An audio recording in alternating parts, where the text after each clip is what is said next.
വ്യക്തമായൊരു report. അതിനുശേഷം എന്തായാലും ഓരോ വോട്ടും ഉറപ്പിക്കാനുള്ള ഒരു വലിയ ശ്രമത്തിലാണ് ഓരോ മുന്നണികൾ. അതായത് കേന്ദ്രീകൃതമായ ഒരു സ്ഥലത്തേക്ക് ഒരു ഓഫീസുകൾ ഉണ്ടാക്കി അങ്ങനെ മുന്നോട്ട് പോകുക. അത് മൂന്ന് മുന്നണികളും അത് ഒരുപോലെ തന്നെ തങ്ങൾക്ക് അനുയോജ്യമായ ഇടങ്ങളിൽ കൃത്യമായ രീതിയിലുള്ള തെരഞ്ഞെടുപ്പ് പ്രചരണ പ്രവർത്തനങ്ങളൊക്കെ തന്നെ നടത്തിക്കൊണ്ട് മുന്നോട്ട് പോവുകയല്ലേ? അതെ, ഈ BJPയും കോൺഗ്രസും ഒക്കെ അവരുടെ സംസ്ഥാന കാര്യാലയത്തിലാണ് ഈ തെരഞ്ഞെടുപ്പ് പ്രവർത്തനങ്ങൾ ഏകോപിപ്പിക്കുന്നെങ്കിലും CPMും CPI ഒന്നും അവിടെയല്ല അത് ചെയ്യുന്നത്. ഇപ്പോൾ എല്ലാ നിയമസഭാ മണ്ഡലങ്ങളൊക്കെ കേന്ദ്രീകരിച്ച് എല്ലാ പാർട്ടികളും എന്തെങ്കിലും തെരഞ്ഞെടുപ്പ് കമ്മിറ്റി ഓഫീസുകളും പ്രചാരണ പ്രവർത്തനങ്ങളൊക്കെ ഏകോപിപ്പിക്കും. BJPയുടെ സംസ്ഥാന കാര്യാലയത്തിലും കോൺഗ്രസിൻ്റേത് UDFിൻ്റേത് ഇന്ദിരാഭവനിലുമാണ്. എന്നാൽ CPMൻ്റേതും CPIയുടേതും ഇവരുടെ AKG സെൻറ്ററിലോ അല്ലെങ്കിൽ CPIയുടെ സംസ്ഥാന കമ്മിറ്റി ഓഫീസിലോ അല്ല അവരുടെ തെരഞ്ഞെടുപ്പ് പ്രവർത്തനത്തിൻ്റെ ഏകോപനം നടക്കുന്നത്. ആ ഒരു വാർത്ത ഏത് രീതിയിലാണ് ഈ മുന്നണികളുടെ തെരഞ്ഞെടുപ്പ് പ്രവർത്തനവുമായി ബന്ധപ്പെട്ട വാർത്ത ഏകോപിപ്പിക്കുന്നത്, എങ്ങനെ ഈ വക കാര്യങ്ങളൊന്ന് നോക്കി വരാം. രാജ്യതലസ്ഥാനത്തേക്കുള്ള തെരഞ്ഞെടുപ്പ് അതിഗംഭീരമായാണ് കേരള നാട്ടിൽ പുരോഗമിക്കുന്നത്. മുന്നണി സമവാക്യങ്ങളിൽ പോലും മാറ്റമുണ്ടാക്കാവുന്ന ഈ തെരഞ്ഞെടുപ്പിൽ മുന്നണികളുടെ തെരഞ്ഞെടുപ്പ് കാര്യാലയങ്ങൾ എങ്ങനെയാണ് പ്രവർത്തിക്കുന്നതെന്ന് നമുക്കൊന്ന് പരിശോധിക്കാം.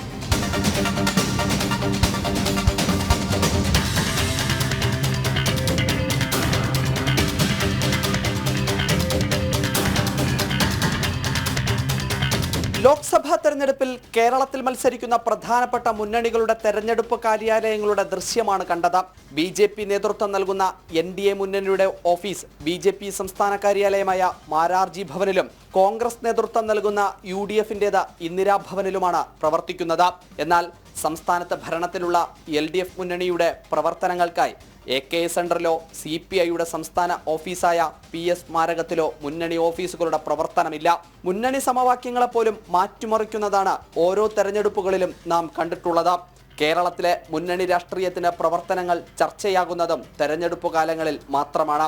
ഈ തെരഞ്ഞെടുപ്പിന് ശേഷവും മുന്നണികളിൽ ഉണ്ടാകുന്ന മാറ്റം കണ്ടുതന്നെ അറിയണം. 16 സീറ്റിൽ CPMും 4 സീറ്റിൽ CPIയുമാണ് LDF മുന്നണിയിൽ മത്സരിക്കുന്നത്.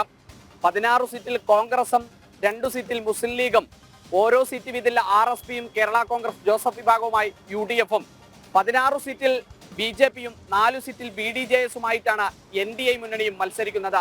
അതിശക്തമായി നടക്കുന്ന ഈ മത്സരത്തിൽ തെരഞ്ഞെടുപ്പ് കാര്യാലയങ്ങളുടെ പ്രവർത്തനങ്ങളും അതിഗംഭീരമായി തന്നെയാണ് പുരോഗമിക്കുന്നത്. തിരുവനന്തപുരത്ത് നിന്നും ക്യാമറാമാൻ ഗോപകുമാറിനൊപ്പം അഖിൽ പാലോട്ടുമഠം, ജനം, തിരുവനന്തപുരം. ഇനി ഏതാനും ദിവസങ്ങൾ മാത്രമേ തെരഞ്ഞെടുപ്പിനുള്ളൂ. അതുകൊണ്ട് തന്നെ മുന്നണികളൊക്കെ അവരുടെ തെരഞ്ഞെടുപ്പ് പ്രവർത്തനങ്ങൾ കൂടുതൽ ശക്തമാക്കുന്നു, ഏകോപിപ്പിക്കുന്നു.